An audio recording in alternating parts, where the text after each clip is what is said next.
In this guide, I'm going to show you how you can fix stick drift here on your PS5 controller. Before we do get into this guide, make sure to like the video and subscribe to the channel with all notifications on. It really does help the channel and lets us know that you want more content like this. We'd greatly appreciate it. And if at any point throughout this guide you do have any questions, just ask them down in the comment section below and we can help you out further. I'm going to be doing my best to reply to every single comment down there. But first things first, what you're going to want to do is actually start on your PS5. So begin by pressing the PlayStation button on your controller and go all the way to the right until you get to the accessories tab down here and go ahead and select it. From here, choose your controller to bring up a page that looks like this and go into your controller settings. And from within here, just make sure your controller device software is fully up to date. Outdated firmware can actually cause stick drift, so updating it can fix that issue immediately. If updating doesn't fix it though, what you're going to want to do is look for dust or debris, move both analog sticks in full circles and check around the base of each stick. You're going to want to do this very slowly and do this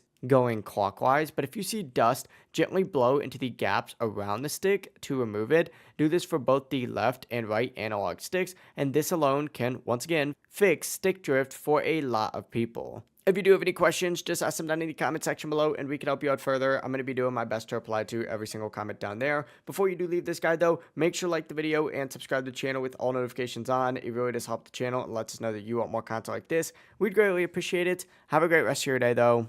Peace.